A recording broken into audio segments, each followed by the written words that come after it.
अमरावतीमध्ये आमदार रवी राणांच्या युवा स्वाभिमान संघटनेनं त्यांची दहीहंडी शेतकऱ्यांना समर्पित केली आहे। राजापेठ चौकामध्ये या भव्य दहीहंडीचं आयोजन करण्यात आलं होतं। यावेळेस अभिनेता गोविंदा देखील उपस्थित होता। गोविंदांच्या हस्ते यावेळी दुष्काळग्रस्तांना मदत म्हणून चेक स्वरूपात काही रक्कमही देण्यात आली। अमरावतीच्या श्रीकृष्ण संस्थानच्या गोशाळेतील जनावरांच्या चाऱ्यांसाठी आमदार रवी राणा यांनी 5 लाख रुपयांची मदत केली आहे। हा निधी प्राध्यापक यादगिरे यांनी स्वीकारला असून यावेळी सिने अभिनेता गोविंदा, नवनीत राणा, आमदार रवी राणा उपस्थित होते।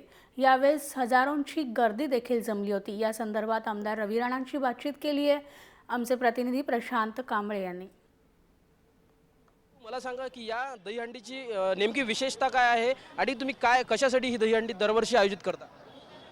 यावर्षी दरवर्षी कुठल्या ना कुठल्या माध्यमाला ती समर्पित दहीहंडी असते। ज्याप्रमाणे स्वतंत्र विदर्भ राज्याची दहीहंडी आणि विदर्भातल्या सगळ्यात मोठी दहीहंडी ही आज शेतकऱ्यांना पूर्ण समर्पित दहीहंडी आहे।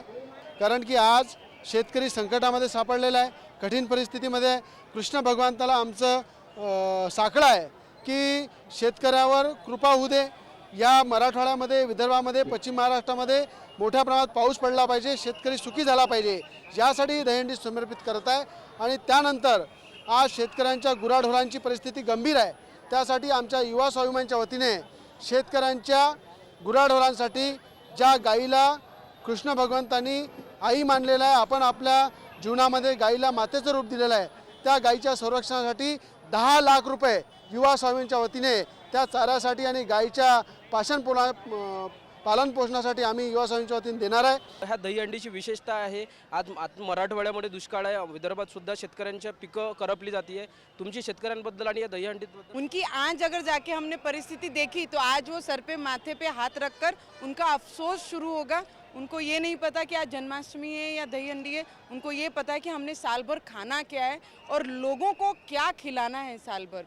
तो इसीलिए बस हाथ जोड़ के हमारे कृष्ण भगवान को, सभी भगवानों को हाथ जोड़ के सिर्फ विनंती कर सकते, प्रार्थना कर सकते और उनको उनके ही दिन पे हाथ जोड़ के प्रार्थना करके ये बोल सकते कि हमारे किसानों को या हमारे लोगों को इस दुख के साथ में ना जीना पड़े। और ये साल जो पानी, जो 30% 40% पानी पूरे मराठवाड़ा में या विदर्भ में कमी है, वो कई टक्के हमारे को भर के हमारा भगवान दे। बस इतनी प्रार्थना करते हैं। वीडियो जर्नलिस्ट सागर सह प्रशांत कांबळे, जय महाराष्ट्र, अमरावती।